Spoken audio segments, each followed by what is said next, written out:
김덕령은 우의정 정탁 등의 군명 탄원 노력에도 불구하고 형장신문으로 정강이뼈가 모두 부러지고 피부가 완전히 벗겨질 정도로 혹독한 고문을 받고 끝내 옥중에서 고문 후유증으로 사망하였다.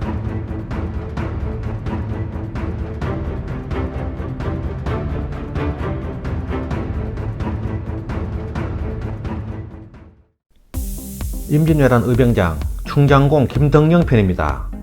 1567년 선조 즉위년에 태어나서 1596년 선조 때까지 29세를 살았다. 김덕령은 전라도 광주 충효동 성안마을에서 아버지 김붕섭의 6남매 중 둘째 아들로 태어났다.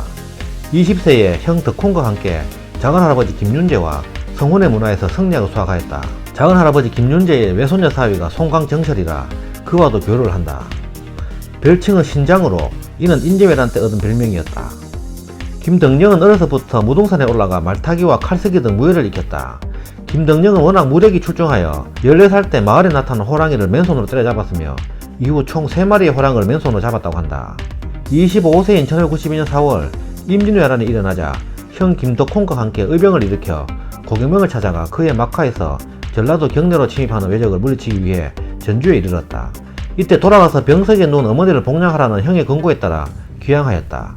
그러나 형 김덕홍이 조원이 이끈 금산 전투에서 전사하고 노모마저 이듬해 8월에 세상을 떠나자 아우 덕보에게 집안을 맡기고 본격적으로 의병활동에 가담하였다.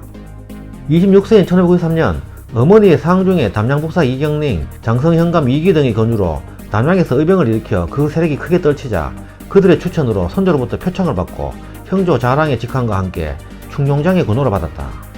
27세인 1594년 세자의 분조로 세워진 무군사에서 광해군으로부터 익호 장군이라는 칭호와 함께 군기를 수여받았다. 이어서 선조로부터 다시 조성장군의 군호를 받았다. 그 뒤 남원에 머물다가 다시 진주로 옮겼는데 이때 조정에서는 작전상의 통솔과 군량 조정 문제로 각처의 의병을 통합 충용군에 속하도록 하였다. 이로써 의병장에 대해 각제호와 함께 건율의 막하에서 영남 서부 지역의 방어 임무를 맡았다. 의병장 각제호와는 막역한 사이로 각제호 장군과 여러 차례에 걸쳐 왜군을 물찌르므로 그의 명성이 높아갔다. 김덕령은 진해 고성 사이에 주둔하며 왜군과 대치했으나 이때 강화회담이 진행 중이어서 별다른 전투도 없고 군량도 부족해 예하병력 3000명 가운데 호남 출신 500여만 명 남기고 모두 기농시켰다. 그해 10월 거제도의 왜적을 수륙 양면으로 공격할 때 선봉장으로 활약해 적을 크게 무찌르고 이듬해 고성에 상륙하려는 왜적을 기습, 격퇴하였다. 이후 장문포에서 충무공 이수신과 수륙연합전에 참가한 것을 비롯하여 진해 고성 지방을 방어하였다. 그 뒤 진주에 둔전을 설치하는 등 장기전에 대비해 출전의 차비를 갖추었지만 강화의 추진으로 출전 기회가 주어지지 않았다. 그러다가 우라가 생겨 과음을 하고 지나치게 군율을 엄격히 적용해 곤장을 치거나 길을 잘라 군조들이 도망치는 등 부하 장소들 간의 불평의 소리가 높았다.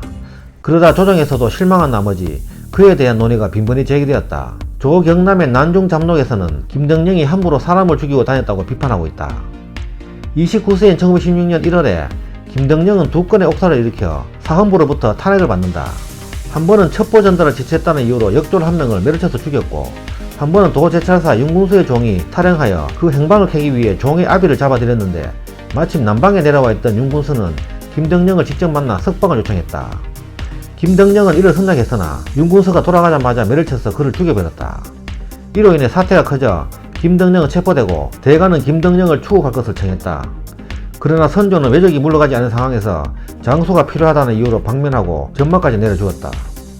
그해 7월 충청도 홍산에서 왕족 이몽학이 반란을 일으키자 도원수 건율의 명을 받아 의병을 모집하고 난을 진압하기 위해 진주에서 운봉까지 진군했다가 이미 난이 평정되었다는 소식을 듣고 진주로 돌아왔다.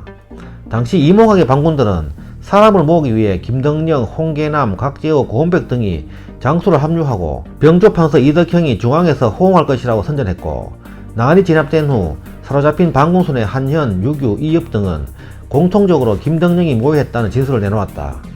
게다가 무가에 급제한 정식 장수이면서도 김덕령의 막하에서 종군했던 것을 분만으로 여겼던 신경행이 이몽학과 김덕령이 내통했다고 무고하였다. 선조는 곽재우, 홍계남, 고원백 등 다른 장수들은 모두 무혐의로 불문에 붙였지만 김덕령은 관계자 증언이 많아 의심의 여지가 충분하여 김덕령을 체포하게 하였다. 마침내 8월 4일 김덕령은 반란 속에 이몽학과 내통했다는 제명으로 한양으로 압송당하여 선조가 친히 국문을 열었다. 선조는 20여일 동안 그에게 6차례의 혹독한 고문을 가하였으나 그는 혐의를 선복하지 않고 억울함을 호소하였다. 유성룡은 김덕령의 취재를 신중히 따져가며 하도록 안했으나 윤군수의 형제기도 했던 서인 판정수부사 윤두수는 엄벌을 주장했다. 김덕령은 우의정 정탁 등의 군명 탄압 노력에도 불구하고 형장신문으로 정강이뼈가 모두 부러지고 피부가 완전히 벗겨질 정도로 혹독한 고문을 받고 끝내 옥중에서 고문 후유증으로 사망하였다. 사망 당시 향년 29세였다.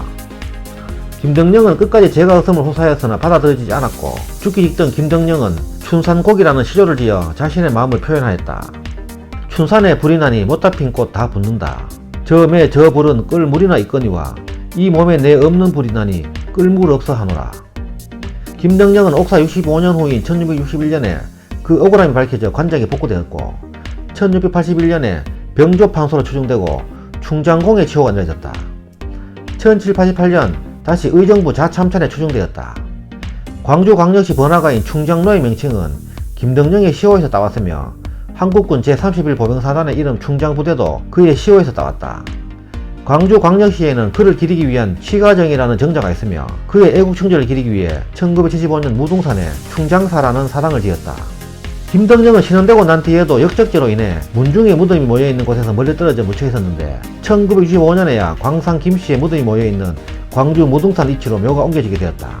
묘를 이장하던 중 김덕령의 관을 여니 생시와 다름없이 살이 썩지 않고 있어 이를 본 사람들은 김덕령 장군이 한이 서린 것이라 하여 광주에서 사진기를 가져와 모습을 남기려 하였으나 사진기가 흔치 않던 시절이라 사진기를 가져왔을 때는 이미 시신이 산소와 접촉한 지 오래되어 검게 변하는 등 부패가 진행되어 버렸다고 한다.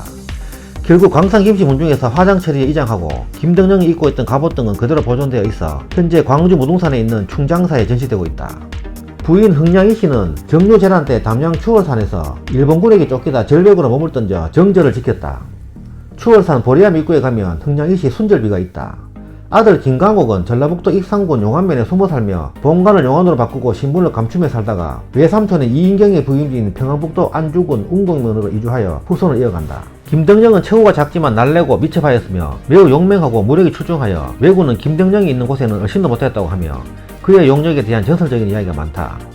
스승인 성원문화에서 김덕령과 함께 배운 묵제 이귀는 김덕령의 양쪽 겨드랑이에 호랑이 2마리가 출입한다는 이야기를 지어내기도 했다. 무등산 정상 지왕봉에 띵바위가 있는데 김덕령이 어렸을 때 이곳에서 바위와 바위 사이를 뛰어다니며 무술 연마하고 담력을 기렸다고 한다. 훗날 일제감정기 때 이 이야기를 들은 일본군 장교가 자신도 뛸 수 있다고 뛰었다가 떨어져 죽었다고 한다. 김덕령의 묘는 광주광역시 북구 충효동에 있는 충장사 뒤편에 있다. 지금까지 김덕령 장군편이었습니다. 감사합니다.